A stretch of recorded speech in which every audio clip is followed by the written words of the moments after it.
Bonjour à tous et bienvenue sur le podcast En toute franchise. Je suis Arthur de Choulot et chaque semaine nous recevons à notre micro des franchiseurs et des franchisés. Vous l'aurez compris, ici je ne vous parlerai pas de Startup Nation, de licorne ou de French Tech, mais d'une autre voix. Une voix trop peu connue, une voix discrète mais une voix regorgeante de success story. Pendant une heure, au travers de parcours d'entrepreneurs inspirants, nous allons mettre un coup de projecteur sur la franchise. Notre mission ?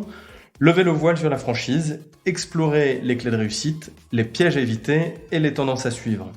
Alors si vous avez envie de monter votre entreprise mais que vous n'avez pas l'idée du siècle, si vous êtes en reconversion et que vous vous interrogez sur la suite, si vous hésitez à franchir le cap ou si vous êtes tout simplement curieux, eh bien vous êtes au bon endroit. Aujourd'hui je reçois Emmanuel Jury, entrepreneur passionné par la franchise qui a décidé d'en faire sa spécialité. Après avoir passé plus de 10 ans dans le développement et le management de réseaux de franchise, il choisit de mettre son expérience au service des franchiseurs en créant sa propre agence de consulting 100% dédiée à la franchise. Emmanuel intervient sur tous les métiers de la franchise, développement, structuration, conseil, audit, recrutement de franchisés.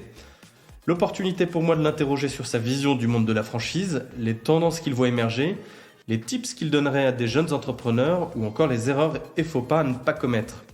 Je vous invite à écouter l'épisode jusqu'au bout car il nous livre au fur et à mesure les recettes qui font le succès d'un réseau de franchise. Je ne vous en dis pas plus et laisse place à l'épisode. Bonne écoute.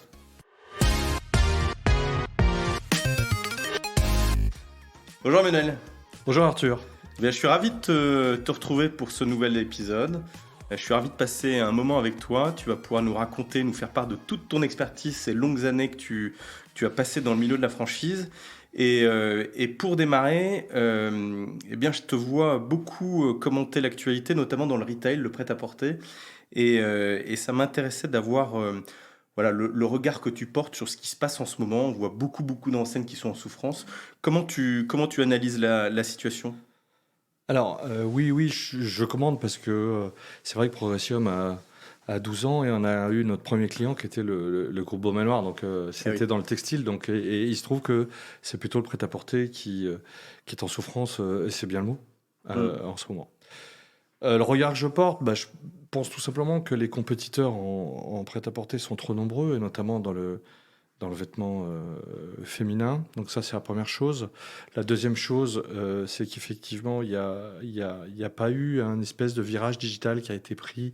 C'est-à-dire que les enseignes se sont focalisées sur leurs emplacements et de fait sur leur loyer.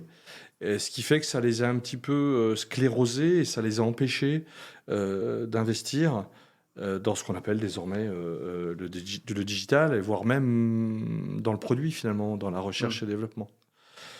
Ensuite, au niveau de la concurrence, effectivement, il y a des enseignes qui marchent bien quand même, il y a du positif. Les enseignes succursalistes qui arrivent à avoir des emplacements de choix, mais aussi des loyers modérés, évidemment. Parce que, est-ce que ça veut dire que le modèle succursaliste est plus pertinent dans ce contexte que le modèle franchisé ou pas ? Je ne pense pas qu'on puisse les opposer, puisque ce sont deux modèles de commerce qui ne sont pas les mêmes. En revanche, ce que je peux te dire, c'est que, et c'était mon troisième point par ailleurs, c'est qu'en fait la gestion du parc de franchisés, franchisés étant le mot générique, c'est-à-dire commissionnaire affilié, concessionnaire et autres, franchisés purs d'ailleurs, je pense que ce parc est mal géré par les enseignes. Et notamment en textile. C'est-à-dire que, en fait, finalement, on gère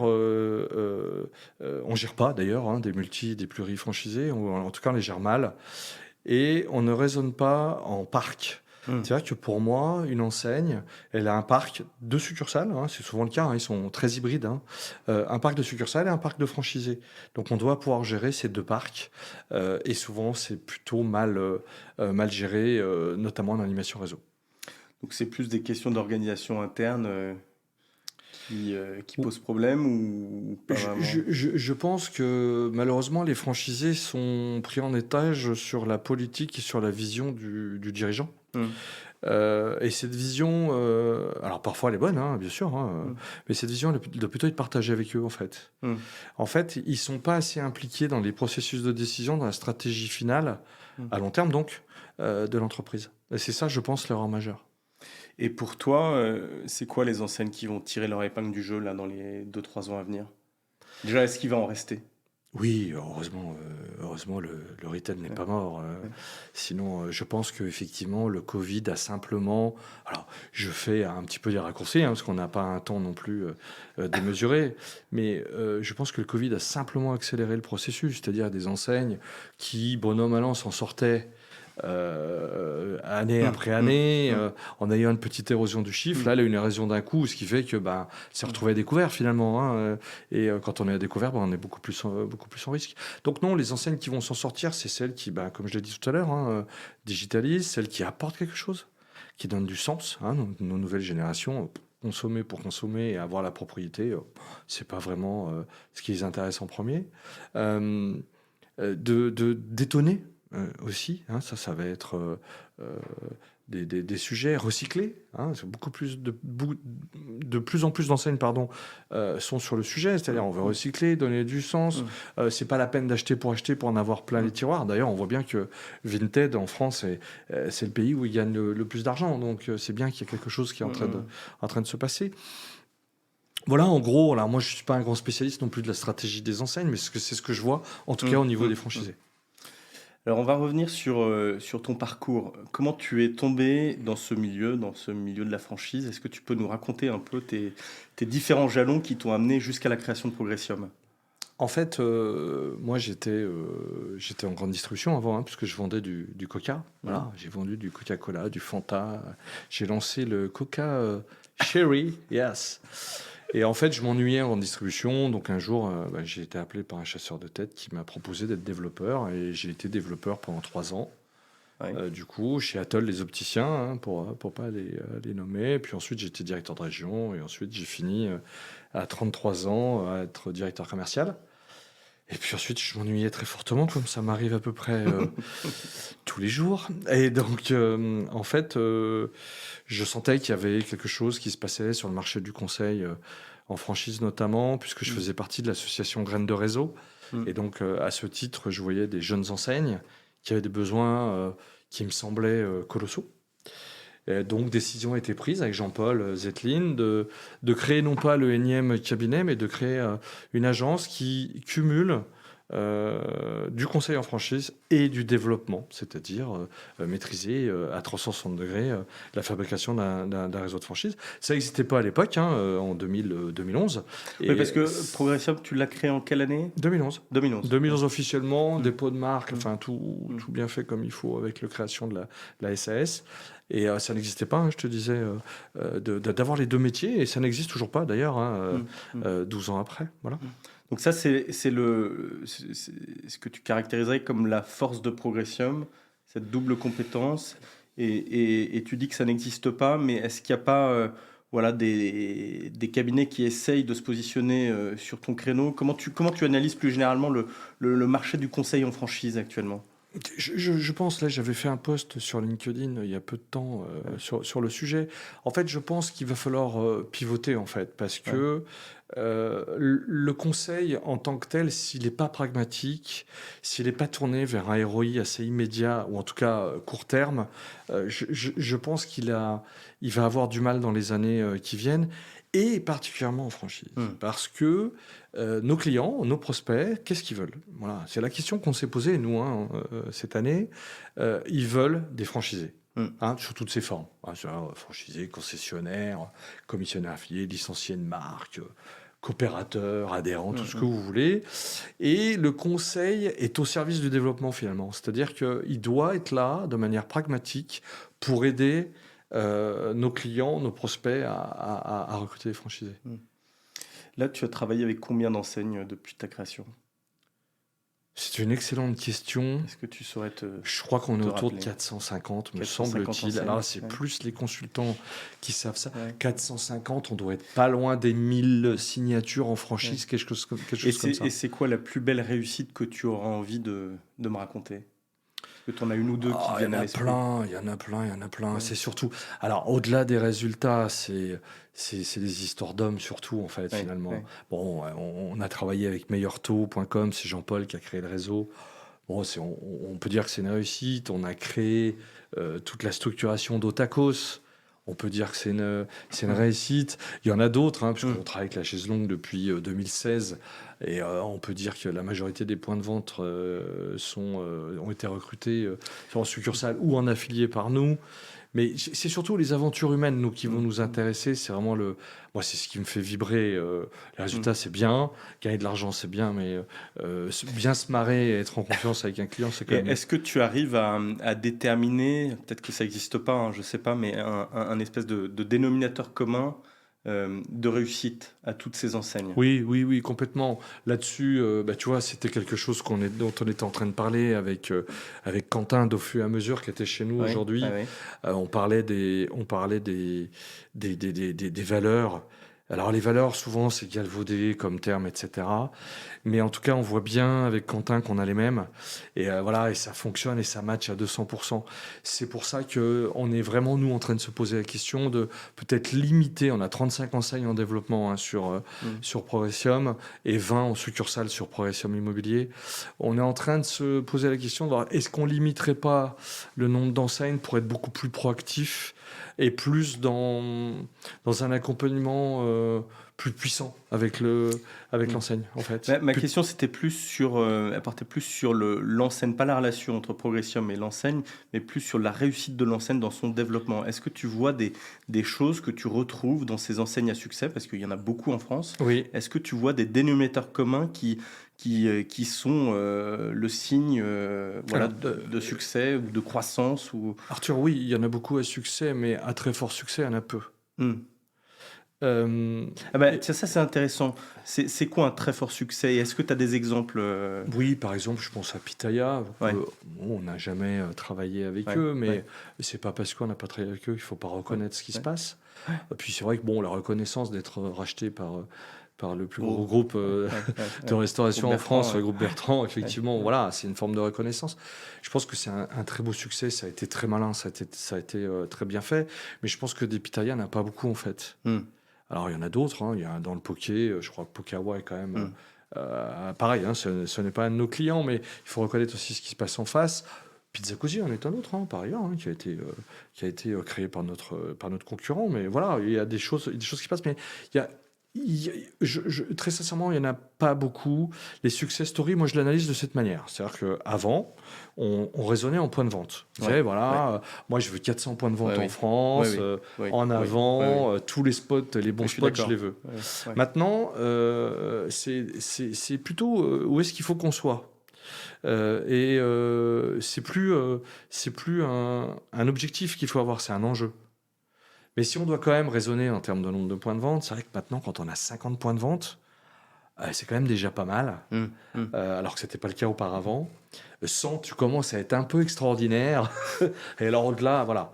Mais je pense que c'est vraiment l'enjeu qu'il faut remettre au cœur du système et pas tant le nombre de points de vente. Nous, souvent, quand on reçoit les enseignes en prospection et qui veulent travailler avec nous, quand on leur pose la question de l'enjeu, ils nous répondent objectif. En fait, c'est pas ça qu'il faut qu'on travaille. C'est vraiment l'enjeu. Qu'est-ce qu'on veut faire? Quel sens on veut donner aux choses, en fait. Et est-ce que tu vois, là tu m'as cité que des noms dans la restauration, est-ce que tu vois est-ce que tu as des noms de belles enseignes qui ne sont pas dans la restauration et qui sont pourtant des grandes réussites? Oui. Alors, je t'ai parlé de Meilleur Taux, qui n'est pas dans la restauration. Il y a aussi Petit-Fils, voilà, par exemple. Là, effectivement, on est sur une réussite quand même plutôt bonne. Après, sur le retail, je dois avouer, pourtant, je suis quand même reconnu un petit peu sur ce sujet-là. Il y a des nouvelles enseignes, comme le style français, Balibaris, des choses comme ça, qui ne sont pas Hero 7, qui ne sont pas des enseignes qui sont en affiliation ou en franchise, et pour lesquelles on sent un certain succès. Mais c'est vrai que le retail n'est pas très pourvoyeur de nouveaux concepts, en fait. Quand on regarde bien les choses, et c'est peut-être aussi par rapport à ce que tu me demandais au départ, c'est peut-être aussi pour ça, d'ailleurs, on n'étonne plus finalement sur le retail. Alors, le retail, pour moi, c'est l'équipement de la personne. Dans l'équipement de la maison, il y a aussi des choses qui se passent, comme Monoprix Maison, par exemple, qui est en train de lancer sa franchise. Il se passe des choses, mais moins qu'en restauration. La restauration est un des plus gros pourvoyeurs de concepts, et moins que dans le service. Par ailleurs, 2012, 51% des enseignes ont nécessité un local, retail ou food. L'année dernière, c'est l'inverse. 51% des enseignes sont des enseignes de services. Donc on assiste aussi à une forme de mutation dans ce marché-là. Alors j'aimerais qu'on parle un peu du franchisé, qu'on se mette maintenant dans la peau du franchisé et que toi tu te mettes aussi, on va mettre 20 ans en arrière, tu as 30 ans, 25 ans et tu as envie de monter ta franchise. Comment tu t'y prendrais et quels conseils tu pourrais donner à tous ces gens qui ont envie d'entreprendre, parce qu'il y a un tiers des Français qui rêvent d'entreprendre, qui n'osent pas se lancer. On n'est pas tous faits pour monter des licornes ou des startups. Mais qu'est-ce que tu conseillerais à tous ces gens-là qui pensent ou pas à la franchise? Alors, oui, alors c'est un sujet délicat parce qu'effectivement, le monde a beaucoup changé. Et donc, il y a 25 ans, j'avais 27 ans. Donc, effectivement, J'étais pas loin. C'était comment? J'étais pas loin. Non, mais tu n'étais pas loin, mais tu as bien préparé ton interview. Je pense qu'effectivement, il faut faire attention au marketing, déjà. Le marketing en franchise, ce que j'appelle le marketing, hein, c'est peut-être intéressant que je vous le dise, c'est la propension des enseignes à communiquer en disant venez chez moi, je suis le plus beau, je suis le plus fort, etc. Je pense qu'il faut faire attention, c'est normal hein, que les enseignes communiquent, j'ai pas de sujet là-dessus. Par contre, il y a un seul point, et là il est commun avec les années dont on parlait, c'est le ROI, ce que j'appelle, c'est-à-dire le Return on Investment. Combien tu vas gagner d'argent. Moi, aujourd'hui, c'est vraiment tu vois, on a une nouvelle mission qui s'appelle Conforama, qui est plutôt une belle enseigne à ce sujet-là. Et quand on appelle les retailers pour leur proposer, on sent bien qu'effectivement, ils voient bien que ça peut gagner de l'argent, peut-être un peu plus, peut-être qu'un prêt-à-porter, qu'un restaurant. Donc, on sent bien que c'est ça qu'il faut regarder aujourd'hui. Le retour sur investissement, le succès des autres franchisés. Hein, je vois, par exemple, des franchisés qui s'appellent entre eux et qui ne posent pas la bonne question. La bonne question, elle est simple. Monsieur le franchisé, vous êtes franchisé de cette enseigne-là, combien gagnez-vous?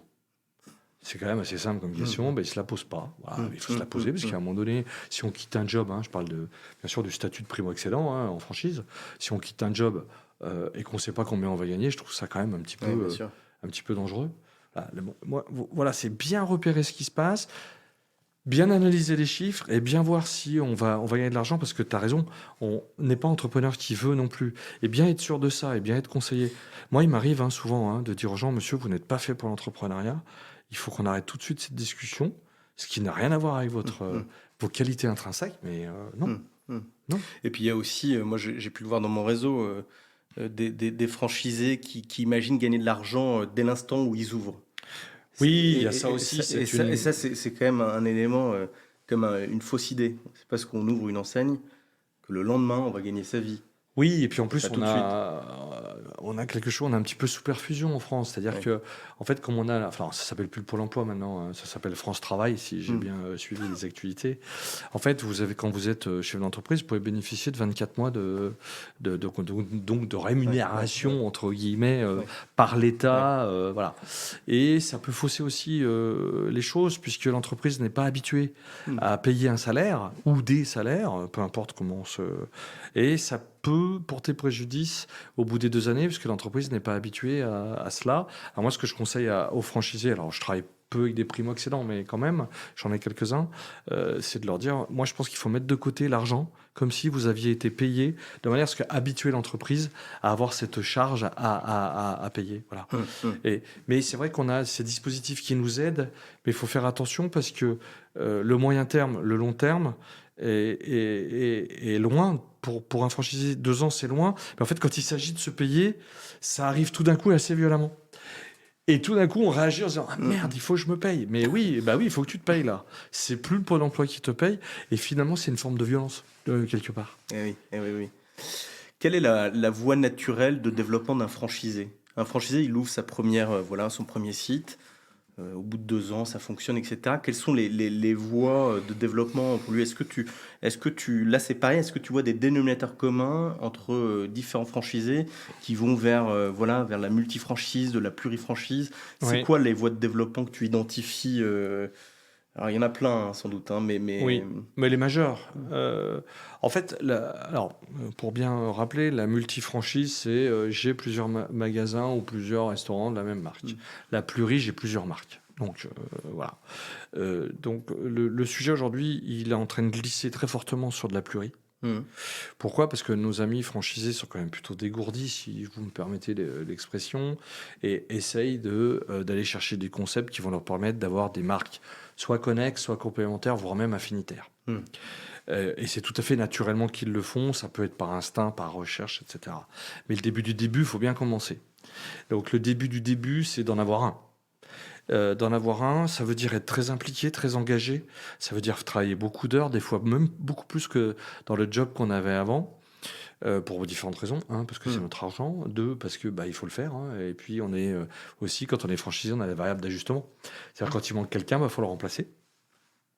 Et c'est de bien connaître son concept avant de dupliquer. Point 1, ça paraît logique. Mais aussi avoir une trésorerie suffisante. Moi, je refuse tous les dossiers où il n'y a pas X kilos euros de trésorerie qui va nous permettre de financer le deuxième, si tel est le cas, d'ailleurs, si on travaille de cette façon-là, de bien poser les choses, de ne pas être trop gourmand tout de suite. L'entrepreneuriat, ça ne veut pas dire... alors, j'exagère exprès, mais certains le pensent, puisque tu viens de le souligner, ça ne veut pas dire s'acheter une Porsche tout de suite. On gagne de l'argent au fur et à mesure du temps, et puis ensuite, à chaque montage de magasin, le premier, c'est une problématique, le deuxième, faut manager le premier, et le deuxième, c'est une autre problématique, etc. etc. D'ailleurs, il y a une étude qui montre qu'au-delà de 4 magasins, on a une perte de performance des magasins quand on a un franchisé avec plus de 4 magasins. Et ça, tu l'expliques comment ? Parce que le manager devient moins proche de ses équipes, moins sur le terrain. Quand tu l'expliques, ça ? Je pense qu'il faut retourner déjà au back to basics, c'est-à-dire back to basics, c'est quoi ?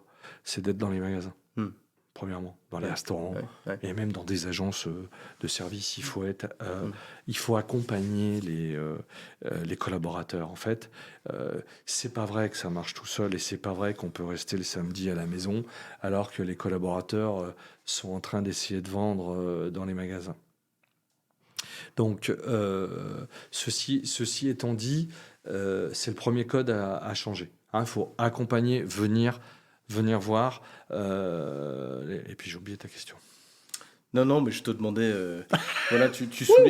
tu soulignais le fait que, au bout de 4-5 sites, il y a une étude qui montre qu'on perd en performance, on est un peu moins bon. Oui. Et ce que tu soulignes là, c'est que effectivement le manager est sans doute moins proche de ses équipes, moins dans son magasin. Ils vont moins en magasin. Et donc, Alors, ils y vont moins parce que effectivement, souvent, il y a des holdings de développement, ce qui fait qu'ils remontent des management fees et donc ils se payent sur la holding. Donc, ils ont une vision qui est moins proche du magasin, finalement. D'ailleurs, juste un conseil là-dessus. Moi, je me rappelle d'un multi-franchisé qui m'avait vraiment bluffé, parce que lui, il avait effectivement une holding, mais il se donnait quand même un salaire par magasin. Ce qui fait qu'il pouvait toucher du doigt ce qui se passait. Parce que comme on est la variable d'ajustement, quelquefois, il ne pouvait pas se payer, puisque un mois sur l'autre, ça peut des fois jouer. C'est d'ailleurs un autre conseil que je donne. On ne se paye pas d'une manière fixe. On se paye en fonction des rentrées. C'est pas on n'est plus salarié là, c'est fini l'histoire. Ça, on a des rentrées de trésorerie, on se paye. On n'en a pas, on se paye moins. Voilà un petit peu pour ça. Mais c'est intéressant. Alors je reste toujours sur le volet franchisé. Est-ce qu'il y a des gens qui ne sont pas faits pour ouvrir une franchise ? Alors oui, bien sûr, évidemment. Alors. Tu touches du doigt un truc, je sens la deuxième question arriver, c'est-à-dire qu'en fait, comment on fait pour leur dire, c'est ça, non ? Alors, oui, évidemment... Alors, on se mettra du côté du franchiseur, parce que là aussi, il y a un enjeu par rapport à ça. Alors, c'est difficile à cerner ça, parce que c'est exactement comme un recrutement de salariés, en fait. Quand tu reçois des CV, il faut faire un tri, tu es bien obligé, puis quand tu les reçois, ils sont tous super. Comment tu fais ? Bien sûr. Pour choisir le meilleur, celui qui va être le plus fidèle dans la durée, celui qui va changer, se former, etc. etc. C'est un peu pareil, en fait. Alors, moi, mon conseil là-dessus, il est assez simple. Et je crois que je t'en avais déjà parlé. C'est en fait, il faut augmenter les formations initiales. Ou ce qu'on appelle aussi les immersions. En fait, moi, j'ai vu, je me souviens d'une enseigne de restauration. où j'arrive le vendredi soir à Paris, alors je suis lyonnais, comme toi, et elle était en formation, la franchisée, elle me dit, c'est bon, j'ai tout compris, voilà, mais là, faut que je parte, là, j'ai mon TGV à 16h. Je dis, ah bon, 16h, mais ce soir, voilà, il y a quelque chose, ça s'appelle 200 couverts, tu vois, l'idée. Et donc, elle m'a dit, non, mais j'ai tout compris. Et quand elle est arrivée dans le restaurant, quand elle a ouvert son restaurant, c'était une catastrophe. Elle comprenait rien, un logiciel. Tout de suite, on s'est retrouvé avec du monde, du flux impossible à gérer, etc. Donc, ne pas croire qu'on est surhumain. Moi, je pense qu'il faut arrêter la formation à partir du moment où on a tout compris, au moins 80% des choses. Et de manière générale, alors dans le retail, on n'en parle même pas, les formations, c'est 2 jours. J'exagère à peine. Et dans la restauration, il faut vraiment les pousser. Et puis en plus, ça a comme vertu de rassurer les banquiers, par ailleurs. Mais qu'est-ce que tu conseillerais à une jeune enseigne? Parce que pour la jeune enseigne, à un moment donné, quand elle a éprouvé son concept, elle doit se lancer, elle doit se lancer vite. Oui. Donc il y a la question du premier franchisé. Oui. Qu'est-ce que tu lui conseillerais? Est-ce qu'il vaut mieux pas aller vite, prendre des franchisés et puis en acceptant qu'il puisse y avoir un peu de décalage, ou est-ce qu'il vaut mieux prendre son temps, prendre le temps de recruter son premier franchisé, de prendre son temps pour recruter le deuxième, et ensuite, dans des contextes souvent très concurrentiels? Comment tu analyses il faut aller vite parce que sinon on va être copié, etc. Alors la première erreur quand on est jeune franchiseur, c'est de signer les copains. C'est pas une réunion de tupperware, pour ceux qui connaissent. On signe pas les copains et les copines, parce que ça finit rarement très bien. Puisqu'on a vendu du rêve, entre guillemets, le soir, le vendredi soir, devant une belle bouteille de rosé, et puis au bout du bout, c'est pas du rêve. Donc ça, il faut pas le faire. À mon avis, après, pareillement, je n'ai pas la science infuse. La deuxième chose, c'est par contre d'accompagner un directeur de magasin, un directeur de restaurant, un directeur d'agence, ça peut avoir du sens à partir du moment où il y a un protocole d'engagement et un process extrêmement précis pour le faire. Si c'est fait trop à la va-vite, etc., ça ne va pas fonctionner. Ensuite, certains te diront, ouais, mais tant pis, les premiers, s'ils sont pas tout à fait parfaits. Je pense que c'est une grosse erreur. C'est pas facile de dire non. C'est le plus difficile en fait en développement. C'est le plus dur. Parce que quand les gens veulent vous payer un droit d'entrée et signer le contrat, c'est quand même assez facile de leur dire oui. Leur dire non et de l'argumenter, c'est un autre sujet. Mais je pense qu'à long terme, c'est comme ça qu'on arrive, en expliquant bien aux gens pourquoi. Ils vont le comprendre déjà, 1. 2, pour l'enseigne, c'est mieux, puisque derrière, ils sauront exactement ce qu'ils veulent finalement. Le sujet, c'est de voir plein de gens et d'en trier peu. Et c'est là où on apprend à recruter finalement. Voilà. Moi, je pense que nous, on a arrêté les tableaux chez nous de ceux qu'on avait refusés parce que ça devenait des kilomètres, c'était des papyrus, quoi. Donc, on a arrêté de faire ça. Et on l'avait fait à une époque parce que les enseignes nous disaient, c'était marrant, il y avait 1 ou 2 enseignes qui nous disaient, ouais, mais en fait, vous prenez tout le monde. Bien sûr. Donc on est chargé de recrutement, on recrute tous ceux qui passent, bon, bien sûr. Et donc on avait fait des listes, on a refusé. Pourquoi en motivant évidemment. Et c'est même pas refuser, c'est leur rendre service en fait. Voilà. Après, il y a des franchisés qui sont adaptés pour telle enseigne, d'autres pour telle enseigne, etc. On n'est pas tous faits pour... enseigne ou même, tu vois, il y en a, ils veulent pas aller en centre commerciaux. Moi, je vois pas la lumière. Moi, ils me disent, je veux pas la lumière, je vais être en centre-ville, je veux voir du monde, je veux faire partie de l'association des commerçants, je veux pas être dans un centre couche, je suis enfermé toute la journée avec des horaires extrêmement précis, etc. Tiens, tu parles de centres commerciaux, je fais une digression, mais comment c'est un vrai sujet pour les franchiseurs, ça a été aussi un sujet pour moi, un franchiseur. Comment tu vois le truc évoluer? Il y a le centre commercial qui est en dehors des villes, celui qui s'implante dans le centre-ville. Il y a énormément de contraintes. On est franchiseur extrêmement sollicité par les centres commerciaux. C'est toujours très tentant parce qu'on nous vend du flux. Mais quel regard tu portes là-dessus, et c'est quoi les astuces, ou en tout cas le bon regard à avoir sur ce sujet-là quand on est franchiseur? Alors déjà, et même franchisé quand on va s'implanter. Oui, les deux, de toute façon, c'est le même enjeu au final. En fait, on a la chance en France, entre guillemets, d'avoir plus de 800 centres commerciaux. Donc, alors je dis ça un peu taquin, je pense qu'il y en a un poil trop quand même. Après, qu'est-ce qu'on entend par centre co? Centre co, il y a plusieurs types de centre co en France. Tu as les 20 boutiques, 40 boutiques, 80 boutiques et 150 et plus. Ils ont chacun une dénomination. En tout cas, sur les CCSR, ce qu'on appelle les centres commerciaux super régionaux, qui ont plus de 150 boutiques. Bon, il n'y a pas de franchisé, à part en restauration. Sur le reste, c'est pas possible de tenir les loyers. Sur la restauration, pas de sujet, puisque les loyers sont plus faibles, parce qu'il y a des grilles locatives dans les centres commerciaux. Chacun ne paye pas tout à fait la même chose. Les centres commerciaux subissent une érosion depuis quelques années déjà. Alors, grosso modo, moins 1,1 par an. Mais c'est comme la Poste, en fait. La Poste, le courrier baisse chaque année 4-5%. Donc, la Poste est obligée de retrouver d'autres produits pour se développer. Les centres commerciaux vont être obligés aussi de s'y mettre parce que seulement 30% des magasins dans les centres co ou des restaurants sont des franchisés. Je pense que ça va basculer plutôt vers 50%. Certaines foncières, d'ailleurs, ne s'y sont pas trompées, puisqu'ils ont créé des pôles franchises, comme Carmila, par exemple, celle de Carrefour, qui dit, grosso modo, je ne vais pas parler à leur place, mais nous, on croit à la franchise, et puis c'est les franchisés qui vont remplir nos centres demain. Mais ça veut dire toute une métamorphose, parce que ça veut dire que, par exemple, en textile, un franchisé paye moins cher de loyer qu'une succursale. Eh oui. Voilà. Alors, en restauration, c'est les mêmes, c'est les mêmes loyers. Mais sur ce type-là, ce qui faisait venir dans les galeries, en fait, c'était le textile et l'équipement de la maison.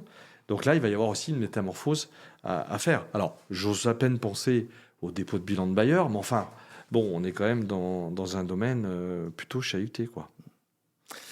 Bon, Emmanuel, c'était très intéressant. Avant de terminer notre échange, ça va être quoi tes sujets là, sur les 5 prochaines années ? Comment tu te vois? Comment tu vois Progressium? Est-ce que tu peux m'en dire un peu plus? Dans les 5 prochaines années, je pense qu'effectivement, le marché du conseil en franchise, c'est un marché très étroit, où il y a peu d'acteurs, on tourne un petit peu en rond dans le bocal.